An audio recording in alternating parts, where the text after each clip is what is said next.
Hello. It's time for chapter 10 of our exciting book, Percy Jackson and the Lightning Thief.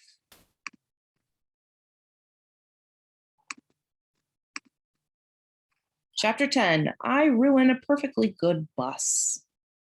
It didn't take me long to pack. I decided to leave the Minotaur horn in my cabin, which left me only an extra change of clothes and a toothbrush to stuff in a backpack Rover had found for me. The camp store loaned me $100 in mortal money and 20 golden drachmas. These coins were as big as Girl Scout cookies and had images of various Greek gods stamped on one side and the Empire State Building on the other. The ancient mortal drachmas had been silver, Chiron told us, but Olympians never used less than pure gold. Chiron said the coins might come in handy for non-mortal transactions, whatever that meant. He gave Annabeth and me each a canteen of nectar and a Ziploc bag full of ambrosia squares to be used only in emergencies. If we were seriously hurt, only in emergencies if we were seriously hurt. It was God food, Chiron reminded us. It would cure us of almost any injury, but it was lethal to mortals. Too much of it would make a half-blood very, very feverish. An overdose would burn us up, literally. Annabeth was bringing her magic Yankees cap, which she told me had been a 12th birthday present from her mom. She carried a book on famous classical architecture written in ancient Greek to read when she got bored, and a long bronze knife hidden in his shirt sleeve. I was sure the knife would get us busted the first time we went through a metal detector. Grover wore his fake feet in his pants to pass as human. He wore a green Rasta-style cap because when it rained, his curly hair flattened and you could just see the tip of his horns. His bright orange backpack was full of scrap metal and apples to snack on. In his pocket was a set of reed pipes his daddy goat had carved for him, even though he only knew two songs, Mozart's Piano Concerto No. 12 and Hilary Duff's So Yesterday, both of which sounded pretty bad on reed pipes. We waved goodbye to the other campers, took one last look at the strawberry fields, the ocean, and the big house, then hiked up Half-Blood Hill to the tall pine tree that used to be Thalia, daughter of Zeus. Chiron was waiting for us in his wheelchair. Next to him stood the surfer dude I'd seen when I was recovering in the sick room. According to Grover, the guy was the camp's head of security. He supposedly had eyes all over his body, so he could never be surprised. Today, though, he was wearing a chauffeur's uniform, so I could only see extra peepers on his hands, face, and neck. This is Argus, Chiron told me. He will drive you into the city and, keep an eye on things. I heard footsteps behind us. Luke came running up the hill carrying a pair of basketball shoes. Hey, he panted, glad I caught you. Annabeth blushed the way she always did when Luke was around. Just wanted to say good luck, Luke told me, and I thought, maybe you could use these. He handed me the sneakers, which looked pretty normal. They even smelled kind of normal. Luke said, Maya! White bird's wings sprouted out of the heels, startling me so much I dropped them. The shoes flapped around on the ground until the wings folded up and disappeared. Awesome, Grover said. Luke smiled. Those served me well when I was on my quest. Gift from Dad. Of course, I don't use them much these days. His expression turned sad. I didn't know what to say. It was cool enough that Luke had come to say goodbye. I'd been afraid he might resent me for getting so much attention the last few days, but here he was giving me a magic gift. It made me blush almost as much as Annabeth. Hey, man, I said, thanks. Listen, Percy, Luke looked uncomfortable. A lot of hopes are riding on you, so just kill some monsters for me, okay? We shook hands. Luke patted Grover's head between his horns, then gave goodbye hug to Annabeth, who looked like she might just pass out. After Luke was gone, I told her, you're hyperventilating. I'm not. You let him capture the flag instead of you, didn't you? Oh, why do I want to go anywhere with you, Percy? She stomped down the other side of the hill where a white SUV waited on the shoulder of the road. Argus followed, jingling his car keys. I picked up the flying shoes and had a sudden bad feeling. I looked at Chiron. I won't be able to use these, will I? He shook his head. Luke meant well, Percy, but taking to the air, that would not be wise for you. I nodded, disappointed, but then I got an idea. Hey, Grover, you want a magic item? His eyes lit up. Me? Pretty soon, we'd laced the sneakers over his fake feet, and the world's first flying goat boy was ready for launch. Maya, he shouted. He got off the ground okay, but then fell over sideways, so his backpack dragged through the grass. The winged shoes kept buckling up and down like tiny broncos. Practice, Chiron called after him. You just need practice. Ah! Grover went flying sideways down the hill like a possessed lawnmower heading toward the van. Before I could follow, Chiron caught my arm. I should have trained you better, Percy, he said, if only I had more time. Hercules, Jason, they all got more training. That's okay. I just wish. I stopped myself because I was about to sound like a brat. I was wishing my dad had given me a cool magic item to help on the quest, something as good as Luke's flying shoes or Annabeth's invisible cap. What am I thinking? Chiron cried. I can't let you get away without this. He pulled a pen from his coat pocket and handed it to me. It was an ordinary disposable ballpoint black ink removable cap. Probably cost 30 cents. Gee, I said, thanks. Percy, that's a gift from your father. I've kept it for years, not knowing you were who I was waiting for. But the prophecy is clear to me now. You are the one. I remembered the field trip to the Metropolitan Museum of Art. When I'd vaporized Mrs. Dodds, Chiron had thrown me a pen that turned into a sword. Could this be? I took off the cap. The pen grew longer and heavier in my hand. In half a second, I held a shimmering bronze sword with a double-edged blade, a leather-wrapped grip, and a flat hilt riveted with gold studs. It was the first weapon that actually felt balanced in my hand. The sword has a long and tragic history that we need not get into, Chiron told me. Its name is Anaklusmos. Riptide, I translated, surprised the ancient Greek came so easily. Use it only for emergencies, Chiron said, and only against monsters. No hero should harm mortals unless absolutely necessary, of course, but this sword wouldn't harm them in any case. I looked at the wickedly sharp blade. What do you mean it wouldn't harm mortals? How could it not? The sword is celestial bronze, forged by the Cyclopses, tempered in the heart of Mount Etna, cooled in the river Lethe.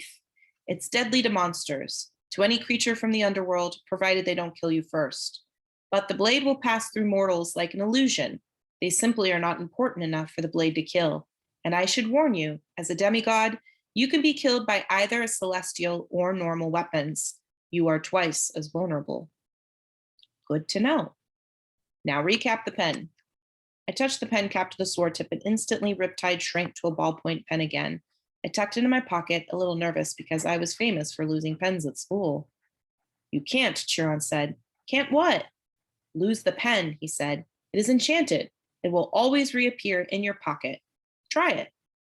I was wary, but I threw the pen as far as I could down the hill and watched it disappear in the grass.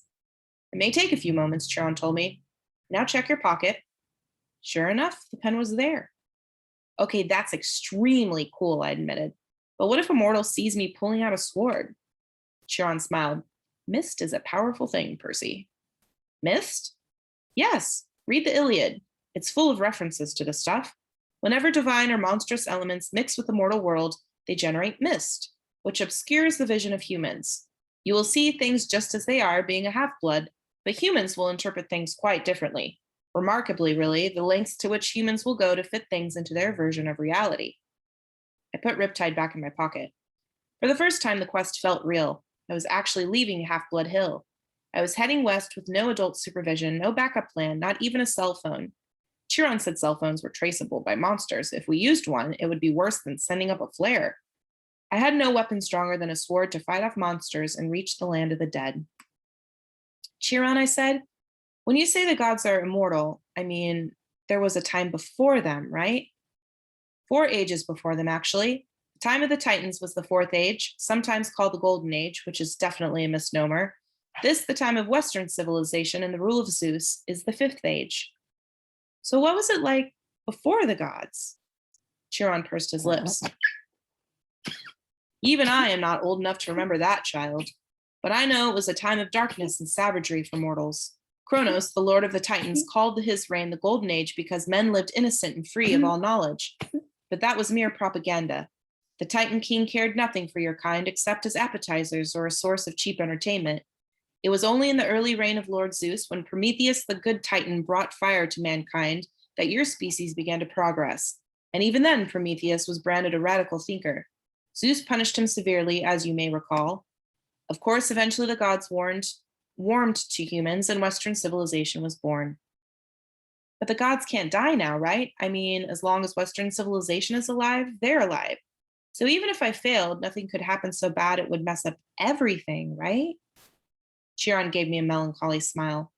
No one knows how long the age of the West will last, Percy. The gods are immortal, yes, but then so were the Titans.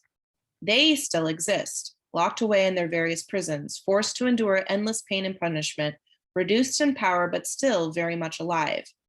May the fates forbid that the gods should ever suffer such a doom, or that we should ever return to the darkness and chaos of the past. All we can do, child, is follow our destiny. Our destiny, assuming we know what that is. Relax, Chiron told me. Keep a clear head, and remember, you may be about to prevent the biggest war in human history. Relax, I said. I'm very relaxed. When I got to the bottom of the hill, I looked back. Under the pine tree that used to be Thalia, daughter of Zeus, Chiron was now standing in full horseman form, holding his bow high in salute. Just your typical summer camp send-off by your typical centaur. Argus drove us out of the countryside and into western Long Island. It felt weird to be on a highway again. Annabeth and Grover sitting next to me as if we were normal carpoolers. After 2 weeks at Half-Blood Hill, the real world seemed like a fantasy. I found myself staring at every McDonald's, every kid in the back of his parents' car, every billboard and shopping mall. So far, so good, I told Annabeth. 10 miles and not a single monster. She gave me an irritated look. It's bad luck to talk that way, seaweed brain. Remind me again, why do you hate me so much? I don't hate you. Could have fooled me. She folded her cap of invisibility. Look, we're just not supposed to get along, okay? Our parents are rivals. Why? She sighed. How many reasons do you want? One time, my mom caught Poseidon with his girlfriend in Athena's temple, which is hugely disrespectful. Another time, Athena and Poseidon competed to be the patron god for the city of Athens. Your dad created some stupid saltwater spring for his gift. My mom created the olive tree. The people saw that her gift was better, so they named the city after her. They must really like olives. Oh, forget it. Now, if she'd invented pizza, that I could understand. I said forget it. In the front seat, Argus smiled. He didn't say anything, but one blue eye on the back of his neck winked at me. Traffic slowed us down in Queens. By the time we got into Manhattan, it was sunset and starting to rain. Argus dropped us at the Greyhound station on the Upper East Side, not far from my mom and Gabe's apartment. Taped to a mailbox was a soggy flyer with my picture on it. Have you seen this boy? I ripped it down before Annabeth and Grover could notice. Argus unloaded our bags, made sure we got our bus tickets, then drove away, the eye on the back of his hand opening to watch us as he pulled out the parking lot. I thought about how close I was to my old apartment. On a normal day, my mom would be home from the candy store by now. Smelly Gabe was probably up there right now, playing poker, not even missing her. Grover shouldered his backpack. He gazed down the street in the direction I was looking. You want to know why she married him, Percy? I stared at him. Were you reading my mind or something? Just your emotions, he shrugged. Guess I forgot to tell you satyrs can do that. You were thinking about your mom and your stepdad, right? I nodded, wondering what else Grover might have forgotten to tell me. Your mom married Gabe for you, Grover told me. You call him smelly, but you've got no idea. The guy has this aura. Yuck. I can smell him from here. I can smell traces of him on you, and you haven't been near him for a week. Thanks, I said. Where's the nearest shower? You should be grateful, Percy. Your stepfather smells so repulsively human, he could mask the presence of any demigod. As soon as I took a whiff inside his Camaro, I knew. Gabe has been covering your scent for years. If you hadn't lived with him every summer, you probably would have been found by monsters a long time ago. Your mom stayed with him to protect you. She was a smart lady. She must have loved you a lot to put up with that guy, if that makes you feel any better. It didn't, but I forced myself not to show it. I'll see her again, I thought. She isn't gone. I wondered if Grover could still read my emotions, mixed up as they were. I was glad he and Annabeth were with me, but I felt guilty that I hadn't been straight with them. I hadn't told them the real reason I'd said yes to this crazy quest. The truth was, I didn't care about retrieving Zeus's lightning bolt or saving the world or even helping my father out of trouble. The more I thought about it, I resented Poseidon for never visiting me, never helping my mom, never even sending a lousy child support check. He'd only claimed me because he needed a job done. All I cared about was my mom. Hades had taken her unfairly, and Hades was going to give her back. You will be betrayed by one who calls you a friend, the oracle whispered in my mind. You will be betrayed by one who calls you a friend, the oracle whispered in my mind. You will fail to save what matters most in the end. Shut up, I told it. The rain kept coming down. We got restless waiting for the bus and decided to play some hacky sack with one of Grover's apples. Annabeth was unbelievable. She could bounce the apple off her knee, her elbow, her shoulder, whatever. I wasn't too bad myself. The game ended when I tossed the apple toward Grover and it got too close to his mouth. In one mega goat bite, our hacky sack disappeared, core, stem, and all. Grover blushed. He tried to apologize, but Annabeth and I were too busy cracking up. Finally, this bus came. As we stood in line to board, Grover started looking around, sniffing the air like he smelled his favorite school cafeteria delicacy, enchiladas. What is it? I asked. I don't know, he said tensely. Maybe it's nothing. But I could tell it wasn't nothing. I started looking over my shoulder, too. I was relieved when we finally got on board and found seats together in the back of the bus. We stowed our backpacks. Annabeth kept slapping her Yankees cap nervously against her thigh. As the last passengers got on, Annabeth clamped her hand onto my knee. Percy. An old lady had just boarded the bus. She wore a crumpled velvet dress, lace gloves, and a shapeless orange knit hat that shadowed her face, and she carried a big paisley purse. When she tilted her head up, her black eyes glittered, and my heart skipped a beat. It was Mrs. Dodds, older, more withered, but definitely the same evil face. I scrunched down in my seat. Behind her came two more old ladies, one in a green hat, one in a purple hat. Otherwise, they looked exactly like Mrs. Dodds.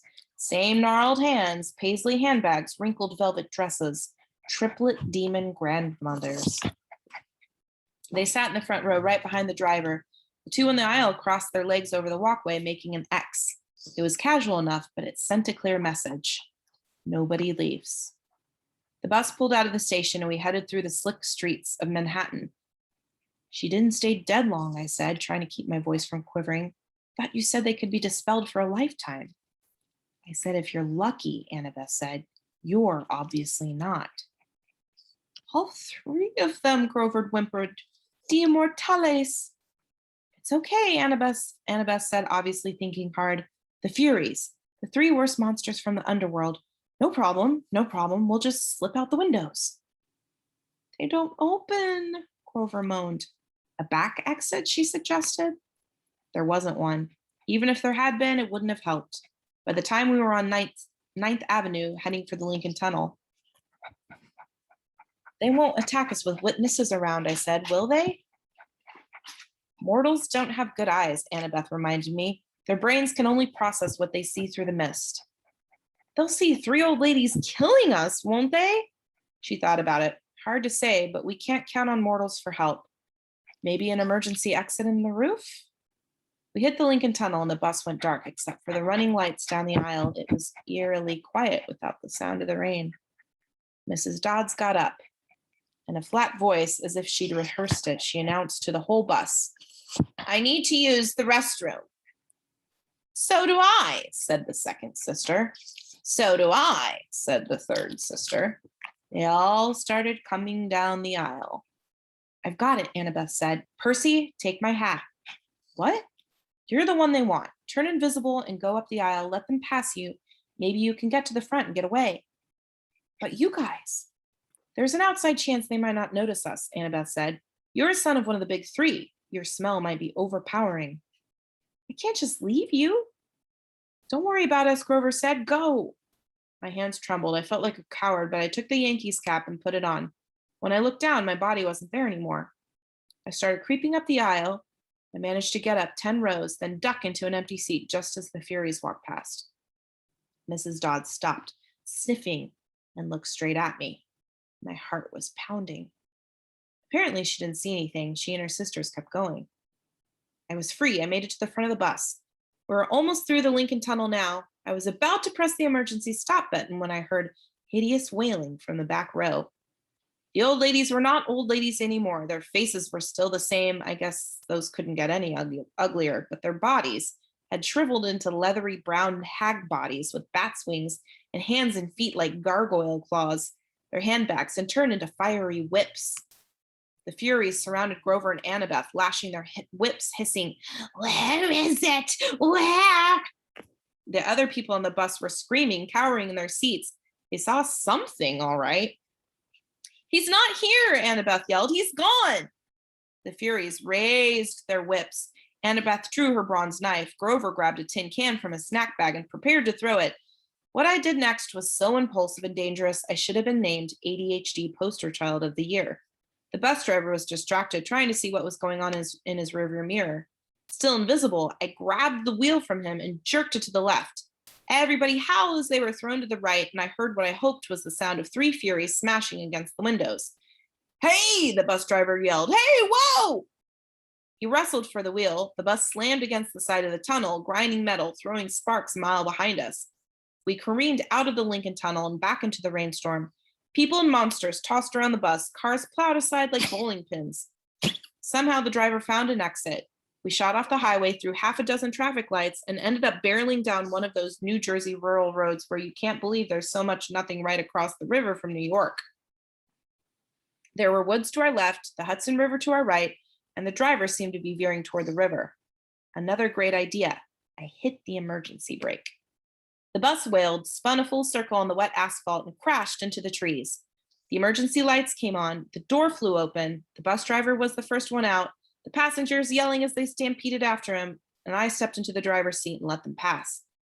The Furies regained their balance. They lashed their whips at Annabeth while she waved her knife and yelled in ancient Greek, telling them to back off. Grover threw tin cans. I looked at the open doorway. I was free to go, but I couldn't leave my friends. I took off the invisible cap. "Hey!"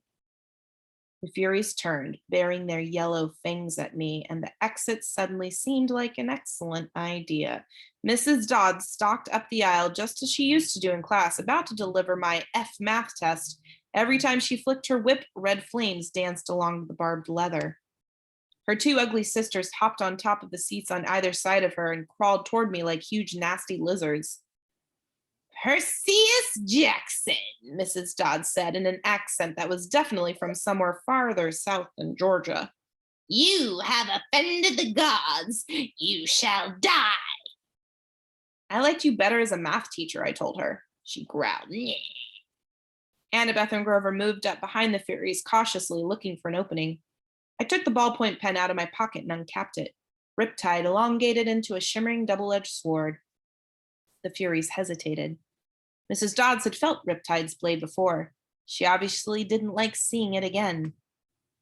"Submit now," she hissed, "and you will not suffer eternal torment." "Nice try," I told her. "Percy, look out!" Annabeth cried. Mrs. Dodds lashed her whip around my sword hand while the Furies on the either side lunged at me. My hand felt like it was wrapped in molten lead, but I managed not to drop Riptide. I stuck the Fury on the left with its hilt, sending her toppling backward into a seat. I turned and sliced the Fury on the right. As soon as the blade connected with her neck, she screamed and exploded into dust. Annabeth got Mrs. Dodds in a wrestler's hold and yanked her backward while Grover ripped the whip out of her hands. "Ow!" he yelled. "Ow! Hot! Hot!" The Fury I'd hilt slammed came at me again, talons ready, but I swung Riptide and she broke open like a piñata. Mrs. Dodds was trying to get Annabeth off her back. She kicked, clawed, hissed, and bit, but Annabeth held on while Grover got Mrs. Dodds' legs tied up in her own whip. Finally, they both shoved her backward into the aisle. Mrs. Dodds tried to get up, but she didn't have room to flap her bat wings, so she kept falling down. "Zeus will destroy you," she promised. "Hades will have your soul." "Brachus meus vescimini," I yelled. I wasn't sure where the Latin came from. I think it meant eat my pants. Thunder shook the bus. The hair rose on the back of my neck. "Get out!" Annabeth yelled at me. "Now!" I didn't need any encouragement. We rushed outside and found the other passengers wandering around in a daze, arguing with the driver or running around in circles yelling, "We're gonna die!" A Hawaiian-shirted tourist with a camera snapped my photograph before I could recap my sword. "Our bags," Grover realized. "We left our..." Boom! The windows of the bus exploded as the passengers ran for cover. Lightning shredded a huge crater in the roof, but an angry wail from inside told me Mrs. Dodds was not yet dead.